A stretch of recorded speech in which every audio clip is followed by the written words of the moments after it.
Now, time to look at what the papers are saying on their front pages. And I have with me Dr. Scarcity, a journalist, political commentator, and an analyst. Glad to have you join me this morning, Dr. Scarcity. Good morning, Andy. How are you today? Good. I hope you had a good weekend. Yep. Well rested. Okay. Fantastic Monday morning. To review the papers with us today, we have Dr. Iyobosa Owogaren. He is the editor Nation's Capital of this day newspaper and secretary of the Nigerian Guild of Editors. Thank you for joining us. Good morning. Yeah. Hello, viewers. Welcome to the program, and we will begin with this day newspaper. In this day this morning, North moves to draft Jonathan into 2027 presidential race. Ex-President's confidence says too early to talk about potential run in next election. Political leaders from the North are working behind the scenes to convince former President Goodluck Jonathan to join the 2027 presidential race.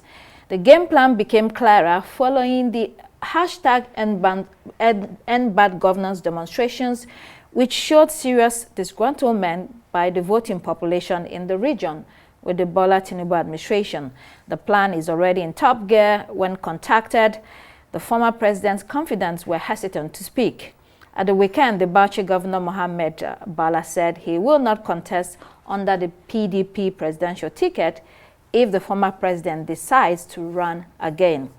I mean, really interesting times, an interesting story. Former President Jonathan was literally hounded out of office by the country, especially the North, who felt he was running their term following the death of former President Omar Musa Yar'Adua.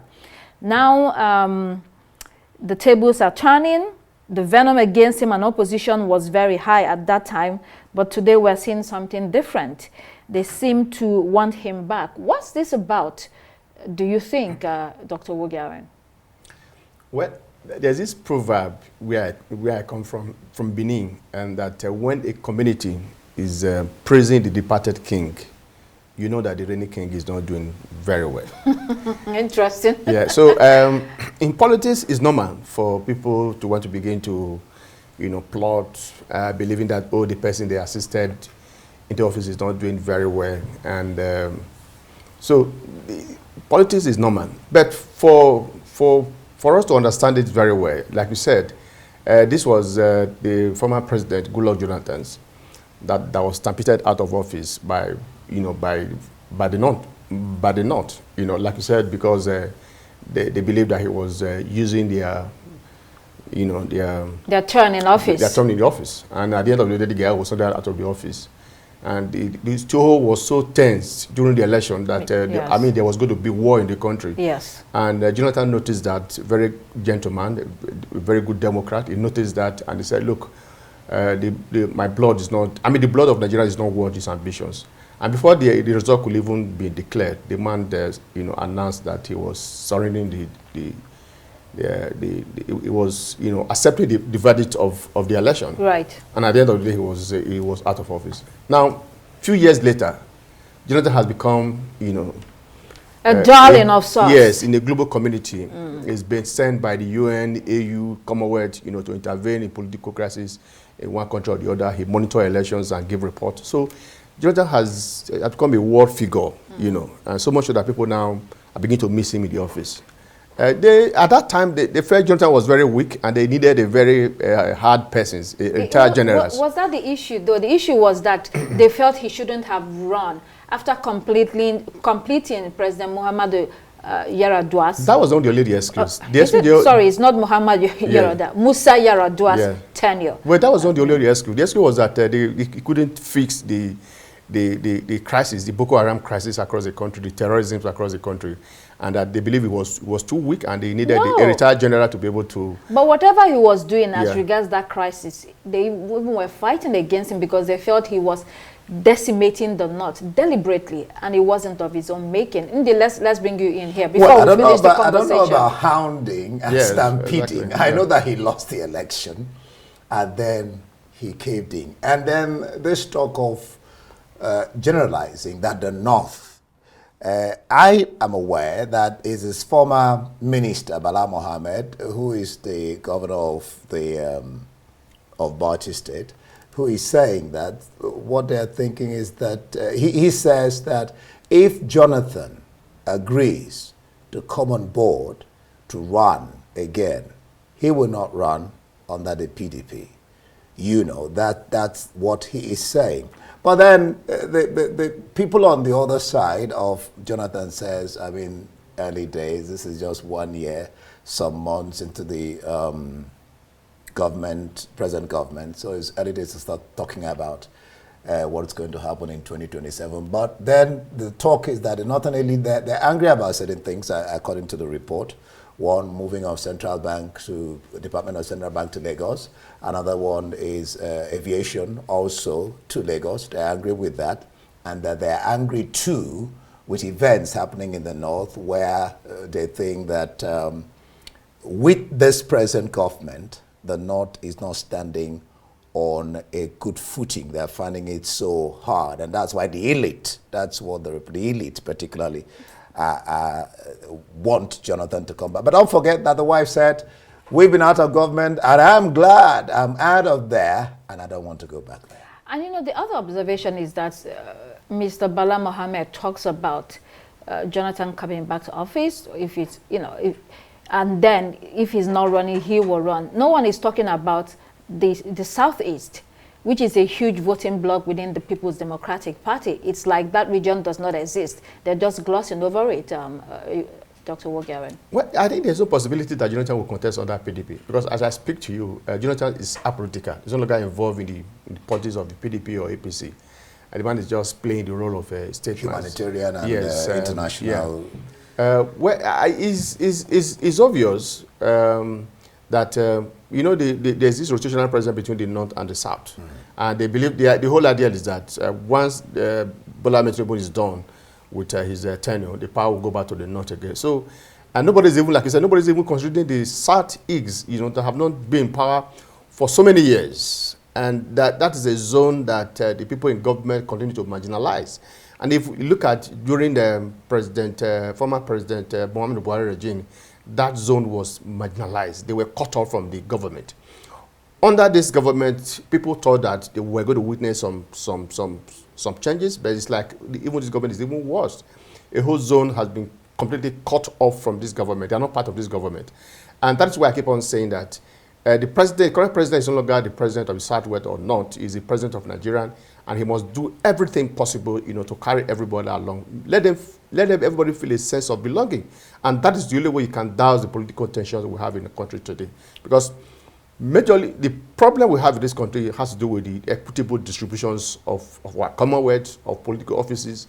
And once zones feel that they are not part of this government, and there is nothing you are going to tell them that they will not listen to you. Right. And that's why the President Bola Ahmed Tinubu must do everything to carry everybody along.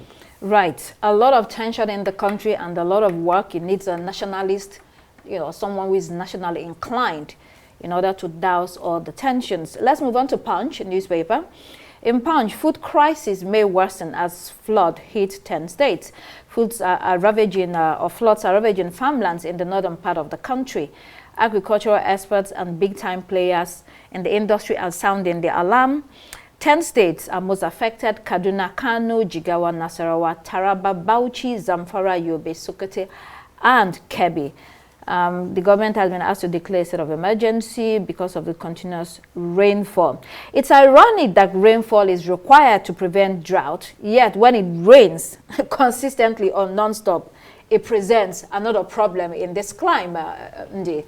Terribly so. I mean, 2,744 hectares of farmlands washed away by floods across 12 local government areas in parts of the north. From August 1 to 13, it's been raining cats and dogs. I don't know which other animal you want to use, you know.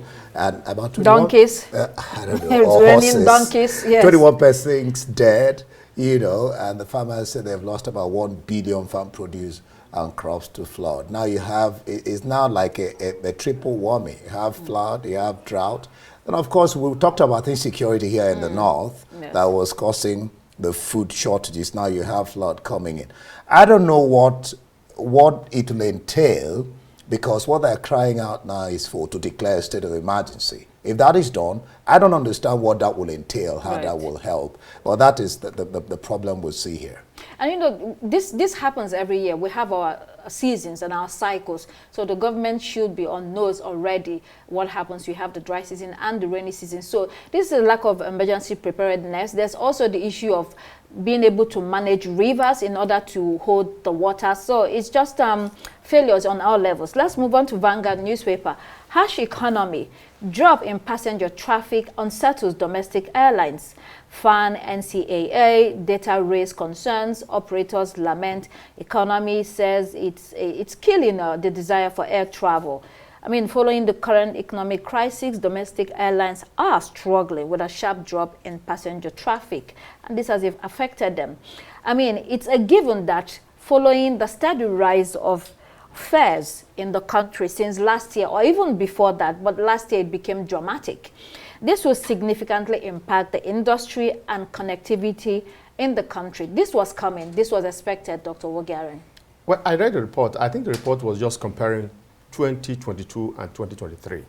There was a drop of about 20 or 30%. 13%. 30% dropped. You know. It also came down to yeah. For 2024, I think we don't have data yet.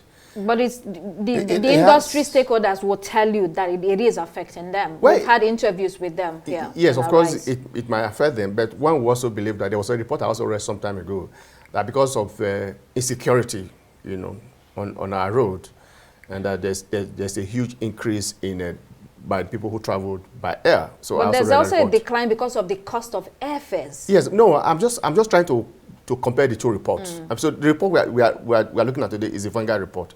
It is. Yes, yeah. So where it could be true because the cost, even the cost of flying today is very high, and for an average Nigerian who receive less than 70,000 naira every month. So how do you expect someone to, you know, to use the airline?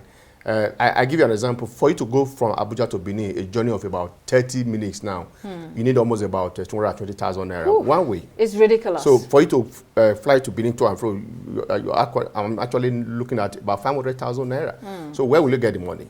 And so where the cost of, there was a time the current Minister of Aviation said look, they will look into it, but because the stakeholders also complained about multiple taxes and what they need to pay for almost on a daily basis, and because of that they were forced to increase their rate, and because of the increase a lot of people could not patronize them again. So there was a meeting between the stakeholders and the Minister of Aviation recently, and they all promised to look into the problem and see how they can create the enabling environment for them to do business so that it will also impact on the capacity of the passengers to also, you know, access the service of the airline. So let's hope that that process will work. Well, one expert says both the federal government, the aviation industry, and the consumers are affected in this. Everybody is losing. You didn't include the fact of one of the major causes now is the exchange rate affecting them, and of course affecting Nigerians as well, who cannot afford that amount of money. Even the middle class cannot even afford it to travel. So of course there is a lowering of passengers, of passenger traffic. And of course, when there's a lowering of passenger traffic, it means your revenue is also lowered. So it means your business is going down. So I don't know what government is going to do about it, but it's again a fallout of the economic policies. I mean, it's nostalgic. The days of flying to Lagos on 40,000 naira, even less than 100,000, you have a return ticket. Oh yeah, it's and that was not far back. It's unbelievable. Let's look at New Telegraph. In New Telegraph, derivation, oil-producing states receive 711.3 billion naira amid facility decay. This is the amount received from the Federation account as 13% derivation revenue for the first 7 months of this year. This amount is far from being commensurate with the level of development in this region. This information was pieced together not only from FACT, but from the National Bureau of Statistics. First and foremost, funding must match results.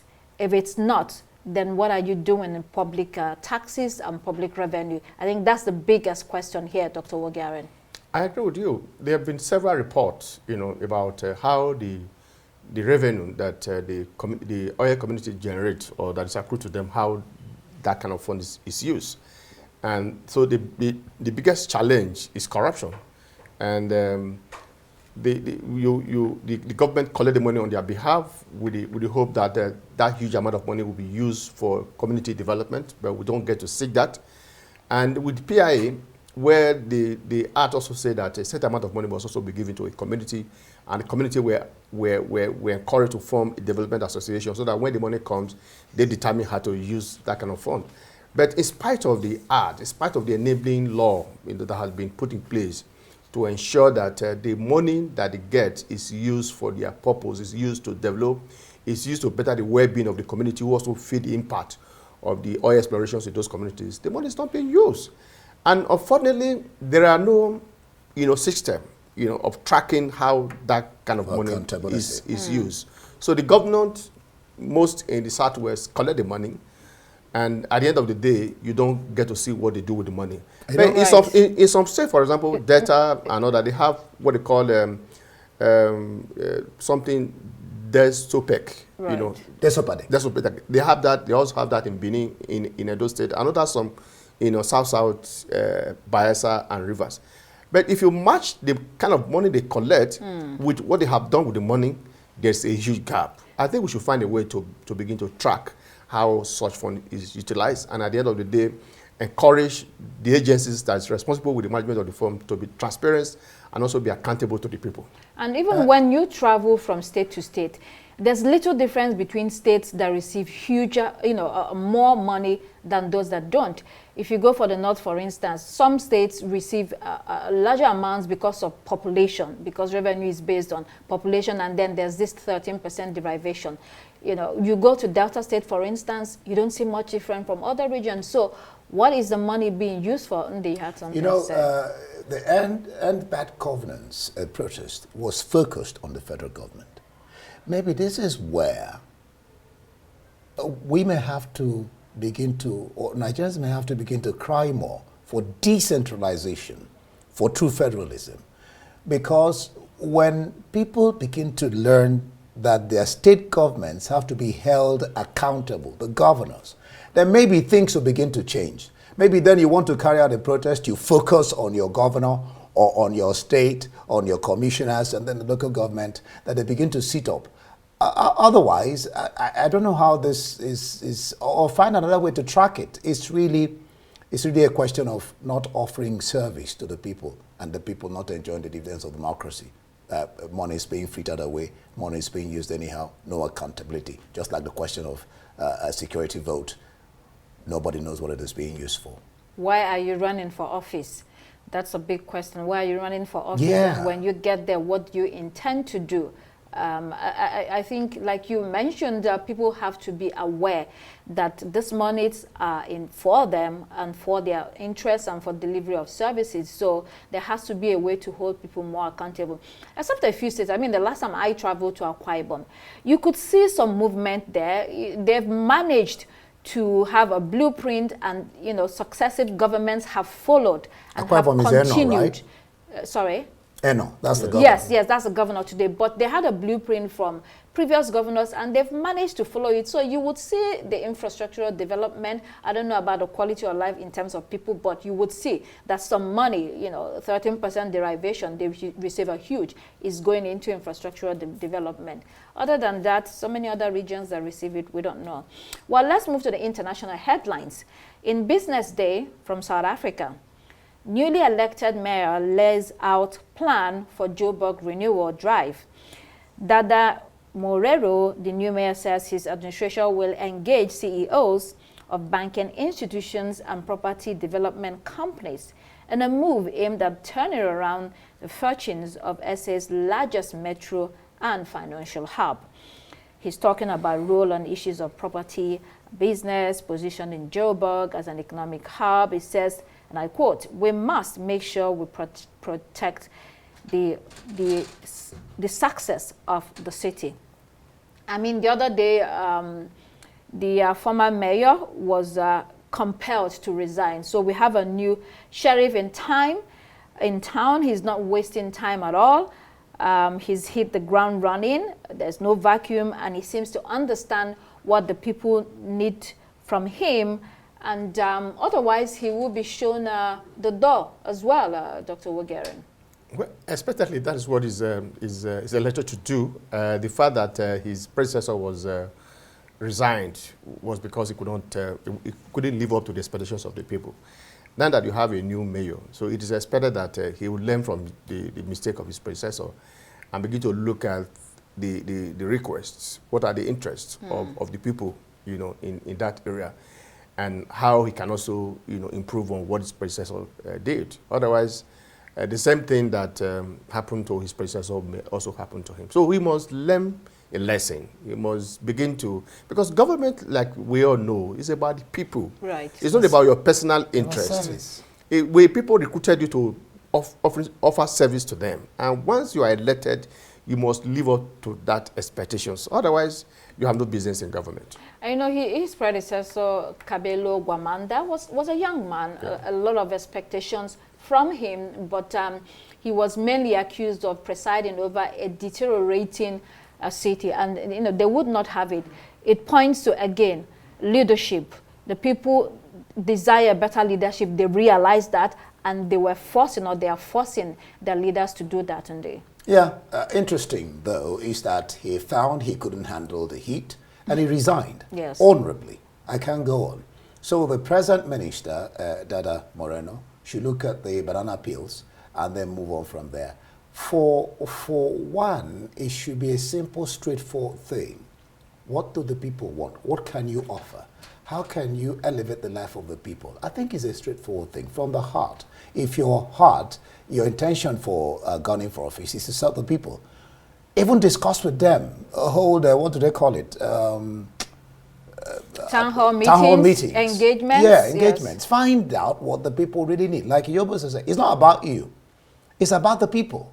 Give them what they want, so to speak, and then you're home dry. Right. Metro UK this morning, extreme misogynists to be treated as terrorists under government plans. The ideology of misogyny will be now based on, or defined based on, violence, hatred, and intolerance.